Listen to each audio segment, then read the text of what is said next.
In 1861, in a small village in America, four sisters were gathering in their home. The oldest one is Meg, the second one is Jo, the third one is Amy, and the youngest one is Beth. That night, Meg and Jo had planned to go to a dance party at Maggie's friend's house. When Jo was doing Meg's hair, she accidentally burned Meg's hair. Thankfully, her carelessness didn't cause much trouble. It was Jo's first party, so Maggie explained the do's and don'ts at the party. She should never talk too fast, flirt, or praised the boys too much, and many other rules.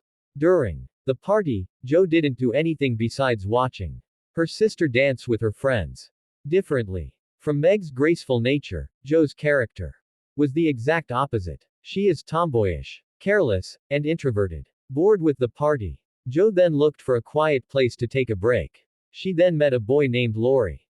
It turns out that Laurie is the son of a rich family who lived in front of Jo's house. The two of them then talk at length about each other. Jo told him that her father was at war, while Laurie told her that both of his parents have died and he lived with his grandfather. In the middle of their chat, Laurie invited Jo to dance. But because she was shy, the two of them danced in a quiet place, away from the crowd. While dancing, Meg called from the window. Meg said that she sprained her leg and couldn't walk home. Out of pity, Laurie then took them both home. When they got home, while taking care of Meg's sprained leg, Jo's mother, whose name is Marmee, greeted Laurie kindly. Laurie smiled as he saw the rest of Jo's family. All his life, he never felt such warmth of family as Jo's family showed to him. Days passed and the Christmas arrived. That morning, Jo and her sisters gathered. While telling each other their dreams, Meg said that one day, she wanted to be an actress, Jo said that she wanted to be a writer, and Amy wanted to be a famous singer.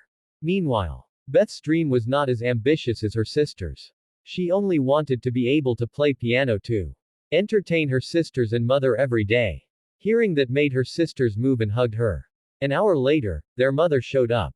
She said that before she went home, she went to the house of their neighbors, the Hummel family, whose husband was also fighting the war.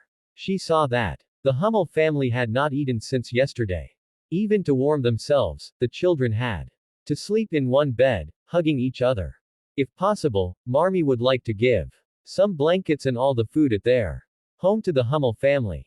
Out of pity, the four sisters agreed. Across the road, Laurie saw the four sisters from his window with baskets of food in their hands.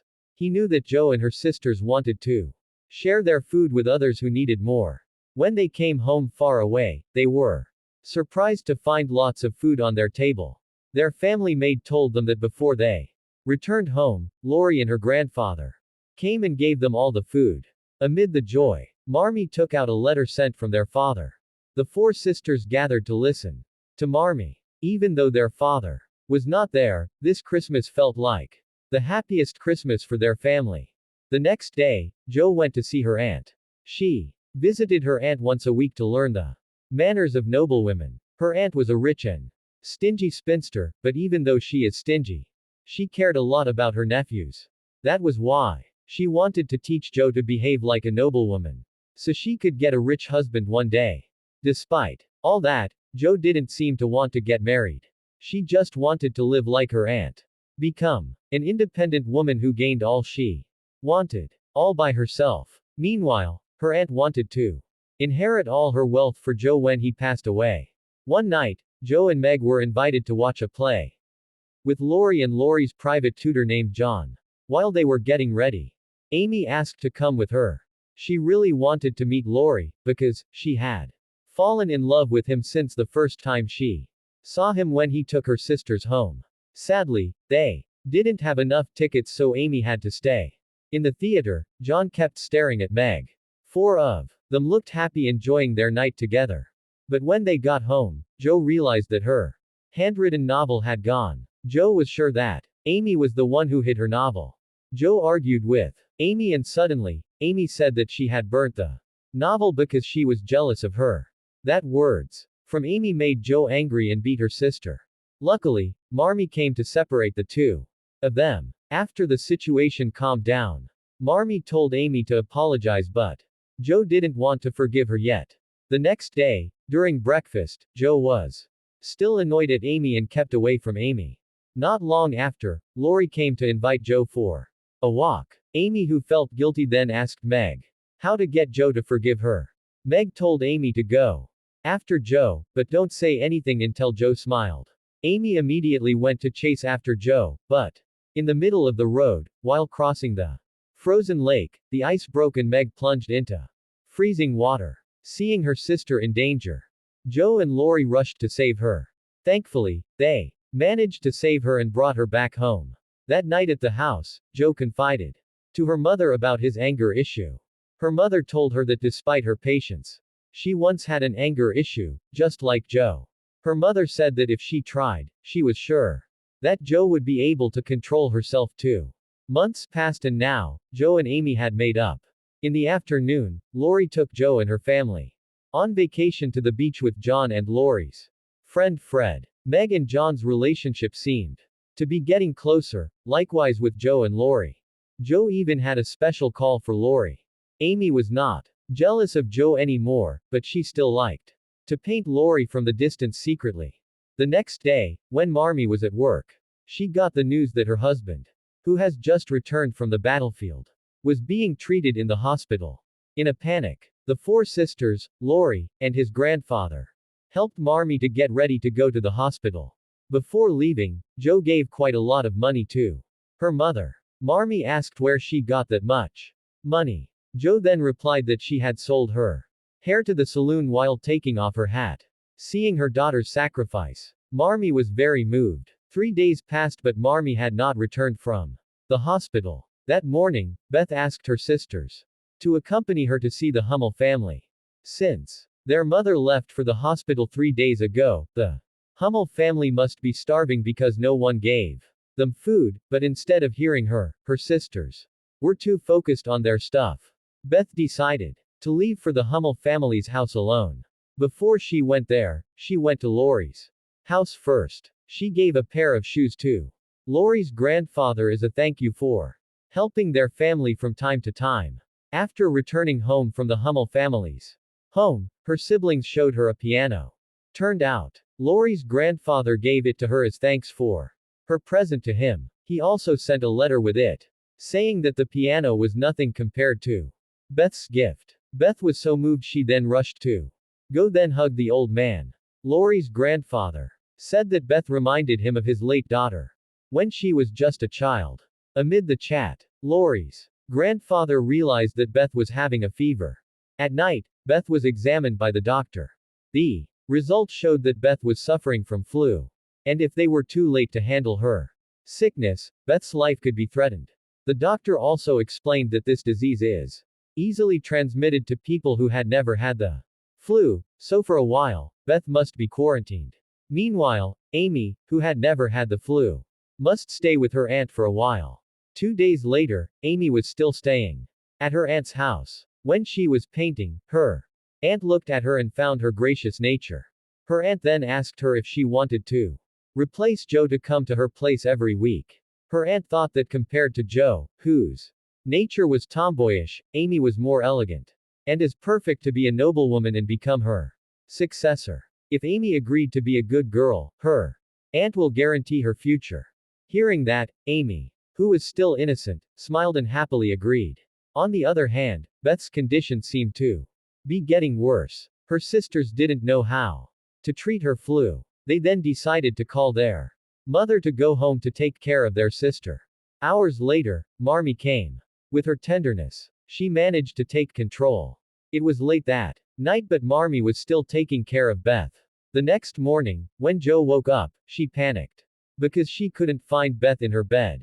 She ran downstairs calling for her mother but it turned out Beth was there with her. She was healed from her flu. Joe happily hugged her beloved sister. Months later, Christmas arrived once again. But different from last year's Christmas. This year, Lori's grandfather joined in celebrating Christmas. Suddenly, Lori showed up with a surprise. He brought Joe's father home from the hospital.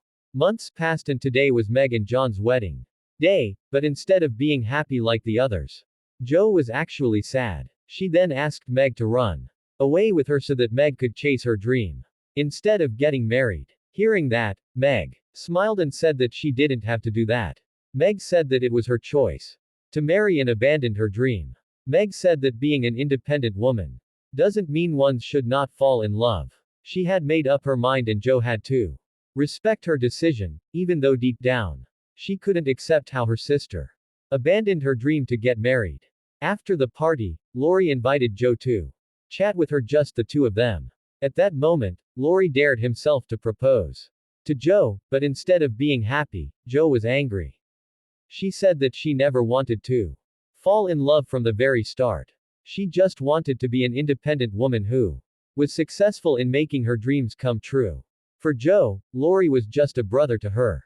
Lori's heart was broken. Before leaving, Lori said that no matter how hard she tried to avoid love, one day, Joe would eventually fall in love. It is not humans who reached for love, but the love itself chose where to stay. With his heart broken, Lori left from there. 7 years later, Joe had grown up and moved to New York City. She never met Lori since she turned down his proposal. Joe was wanting to offer her script to a large publishing company in New York, but because women's emancipation was not issued at that time, it was difficult for women to get jobs. Joe was forced to confess to the editor that the work that he brought was not hers but rather her male friends. When it was read, the editor was interested. He was willing to publish the work, as long as he was allowed to change the ending of her writing to a happy ending, since the editor felt that the ending of the writing was too tragic and would definitely not sell well in the market. Like it or not, for the sake of money, Joe allowed her writing to be changed. After returning to her boarding house, Joe immediately wrote a new story next to the fireplace, but because he was too focused, she didn't realize that her dress was on fire. Fortunately, warned her about her dress. That man is Friedrich, a young lecturer at a campus in New York City who also lived there. Shortly after, their landlord came and told Joe that her students were waiting for her upstairs. Besides working as a writer, Joe also worked as a private tutor. Before leaving, Friedrich asked why did she bother to work that hard when most of the women her age preferred to marry instead. Casually, Joe replied that she was not at all interested in getting married. After all, this is just a side job. Joe's main goal was to keep fulfilling her dream of becoming a famous book writer. Friedrich was amazed by her answer. That night at the theater, Joe saw Friedrich, who just finished watching one of the shows. Joe was eager to chat with him again, so she followed him to a bar. There, someone asked her to dance with the other visitors, including Friedrich. Joe was so happy. She reminisced the memory where she danced with Lori years ago. The next evening, Friedrich secretly sent a book and a letter to Joe. Friedrich wrote in his letter that he was curious about Joe's writings and would like to see them after she finished them. That letter made Joe happy. She made up her mind to finish her work that very night. After staying up all night writing, Joe finally finished her work. She immediately went to visit Friedrich and showed him her work. She was sure that Friedrich would love her writing, but that was not what happened. Friedrich criticized her writing all out and made Joe irritated. She then burst into anger and told Friedrich that he didn't understand what she read. Moreover, he never wrote anything before. Joe immediately left from there. On the other hand, in the city of Paris, France, Amy was seen taking a stroll with her aunt on their horse-drawn carriage. She had grown up to be a beautiful woman and was dating Lori's friend, Fred. Amy told her aunt that she received a letter from her mother in the morning, saying that Beth was badly sick. But rather than sympathizing and telling her to return home to see her sister's condition, her aunt told her not to worry too much because her sisters were there to take care of Beth. In the middle of the road, Amy saw Lori, who happened to pass by. She called his name and immediately run to hug him. She hadn't seen him for years since she lived with her aunt. Before she left, Amy told Lori her address and invited him to come to visit if he had the time. A few days later, Joe also received a letter from Marmee about Beth's condition. Her reaction was different from Amy's. Without thinking much, she immediately returned home to check on her sister. When she saw that the whole family had gathered Except Amy. She was annoyed. She grumbled all day. Her mother told her that Amy might have something to do. Her mother also mentioned that Amy had just met Lori and told her that they might come back home eventually when her business is finished. After taking off her jacket, Joe rushed to check on Beth's condition. On one side, Joe was worried about his sister's condition, but she also thought about Marmy's words earlier. She was jealous because Amy was the one that Lori met after years, not her. Joe also wanted to meet him again and fix her past mistakes. That night, when John checked his savings, he was confused as to why he ran out of money in his savings. Meg then confessed that she had made a mistake by buying new clothes for herself and the children. Meg tried to apologize. John didn't say anything, but that made Meg feel more guilty. She said that she was jealous when he saw his friend shopping for new clothes, so she bought some too. Hearing that made John disappointed. Meanwhile, in France, Lori came to visit Amy. While she was managing her paintings, Lori asked, when would she make an exhibit for her paintings? Amy replied she has stopped painting because she realized that her painting was not pleasing to see. She just waiting for Fred to propose to her, then the two of them will get married.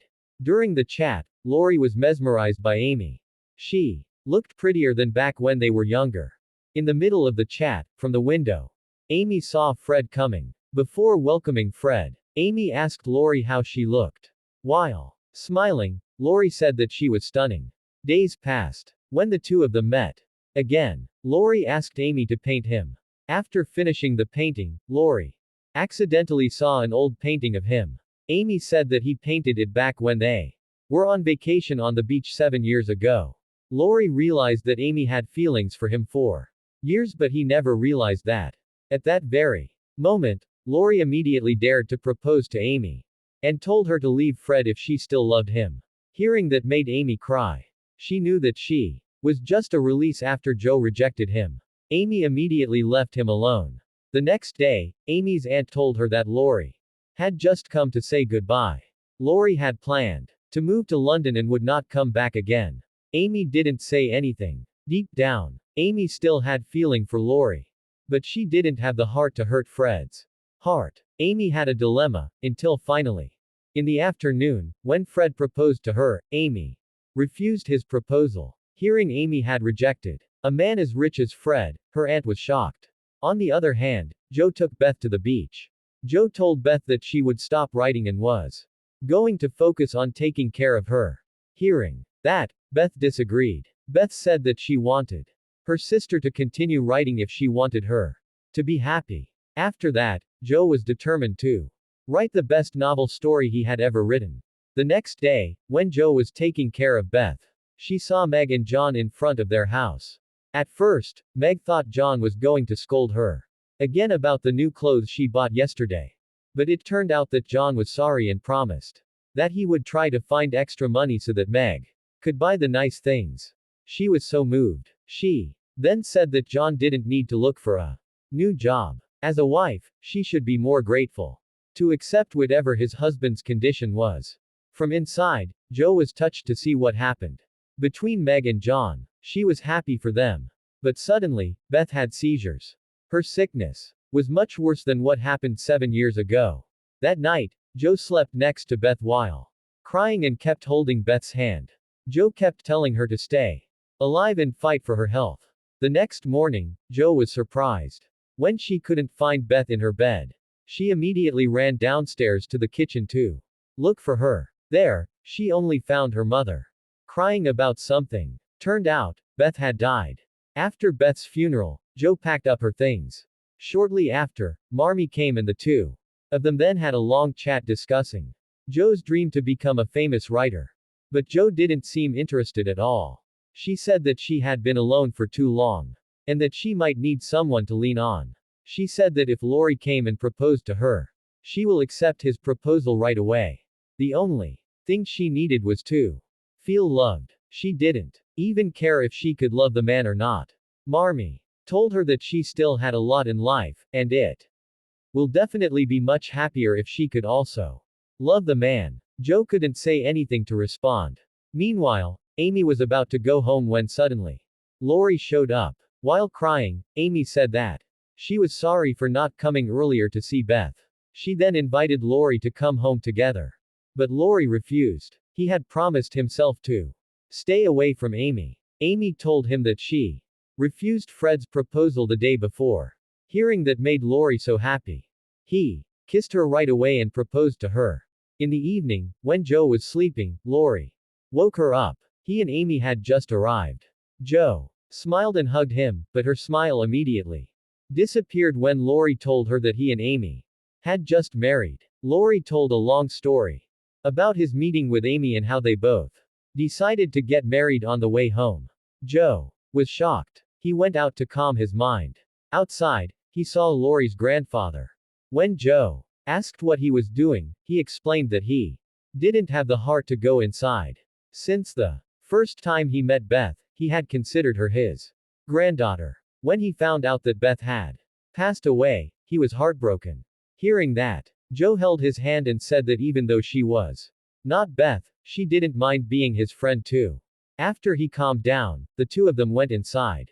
At night, Joe couldn't sleep. She kept remembering Beth's last wish. Even though her writing couldn't cure her, Joe was eager to grant her sister's last wish. That very night, Joe started writing her best novel. For days, Joe continued to write without taking a rest, until finally, Joe's novel was finished.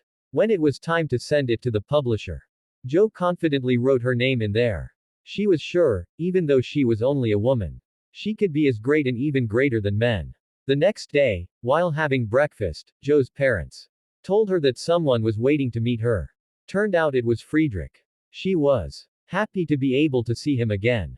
They spent the rest of the day together with the family.